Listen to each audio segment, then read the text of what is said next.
Blah. Vinegar Syndrome, a boutique label that they do stellar releases. Steven says, welcome to Frank. They do these stellar releases, man, for movies that are either old staples that have, only been on VHS, or maybe they got a small DVD release, or they give them these big deluxe Blu-ray jobs, and Spookies got that, and people were stoked. I remember, I hadn't even seen it, but I remember people were freaking out. They were so stoked. Well, man, largely because Spookies is a movie that got released in the mid 80s. I think the official video release date was like 86, and it had not seen a release on any kind of video format in the US since that time. Crazy. And that's kind of unusual because like almost everything is out there on a DVD these days. Right. I mean, you still have to this day, there are lots of esoteric 80s films that are just still like kind of like lost in the either. You got like Scorpion and Code Red, they're showing up all the time. It's really amazing because I consider myself somewhat of an authority, and I've seen thousands of films, it seems, or at least I've heard titles if I haven't seen them. And there have been films coming out on Blu-ray in recent years that, like, holy shit, what the fuck is this? Where did this come from? Lots of them. It's exciting, man. It's really, it's weird because we're watching like the death of things on some levels, and then on other levels, you have these boutique labels that are giving these beautiful, beautiful releases to films that nobody would have given a shit about like 15 years ago or 20 years ago. Suddenly they're getting these deluxe treatments, and there is a small but rabid fan base for them. And it's wonderful. It's really wonderful.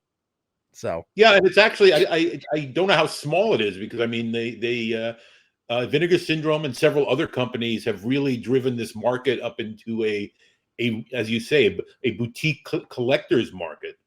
Oh yeah. Oh, very much so. And that's the thing. When you get one of these releases, they're like, first of all, they're like works of art. That's number one. And number two, they become collector's pieces. It's almost like they almost become art pieces in a way. And I'll tell you, when those things go out of print, or when they make their way through a run, they are worth vast, large sums of money. It's insane. No, it's amazing. It's been an interesting process because I mean the fact is also at the same time, a lot of movies you'll find for $100, $200, $300 or more dollars sometimes on eBay, VHS copies. VHS, yes. You might still wander into a thrift store somewhere and find the same movie for 50 cents. Yes, there's very little conscious understanding of this beyond the collectors who are used to paying high prices in many cases. Well, interesting is some people want to pay that high price because it's the VHS, and some people want to pay the high price because it's out of print. And a great example over there on the shelf, I have Mondo Trasho on VHS, which will never be released because of the music. It will never be on Criterion. It will never. John Waters. Yeah. It goes for a lot of money because it's that they can't do anything with it. So that inherently increases value. But then you have movies that do have Blu-ray releases, but people want the VHS clamshell box, the big clamshell box of Microwave Massacre, and it goes, it goes through the roof. It's insane. Yeah. See, I have to confess, and I've told fans this before, that I don't have the same relationship with VHS that a lot of fans do, partially because for years I collected 16 millimeter. Wow. I had actual films, and to me, an artifact is a film that you can actually hold in your hands and hold up to the light. All right, here are the pictures on the film that will light through them, and the real move you can see a moving image. It's a tangible, artifact for you.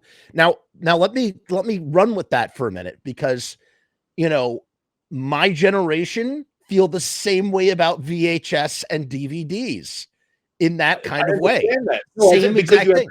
The other option is streaming now. Right, because now movies are just zeros and ones. They're all digital, or they're in the computer. So it's like when I go over to my shelf and I'm holding a cassette tape, even if I can't shine a light through the videotape, to me, I'm like, this is the movie. There's the cover art. The cover art exists, Right. therefore the movie exists. But now it's just all at your fingertips, and it can go away any second. That's the problem with streamers, is that they take them down whenever they feel like it, and then you don't have the movie anymore. You know, it's like you're leasing the titles. You know, it definitely makes sense to grab a copy of any movie that really means anything to you, certainly. But the fact is, I can't really bitch about anything because there are more movies available more easily than ever before. It's so true. And I look for, and I'm not, you know, my interests are not mainly or not specifically just confined to horror. I love movies of all types, all kinds, all eras of cinema, all countries. Yeah. If something's interesting, I'll track it down. So you're a cinema lover. What happened to your collection of 16 millimeters? It still exists in some shape or form? At some point years ago, I left it in the hands of my partner from Spookies, Brendan Faulkner, who was one of the co-directors, and we fell out of touch for years. In the interim, he sold off my films. Oh my God. That's so crazy. I mean, those prints today, you could like lease them to like friggin' you know, screenings. Well, I mean, and stuff. There's still lots of 16 millimeter and 35 millimeter collectors, surprising number of 35 millimeter collectors. Yeah. And I think prints have become, films have become even, greater, value, original objects. Oh yeah. That, I mean, I have managed and booked movie theaters, and I became very used to just film being film.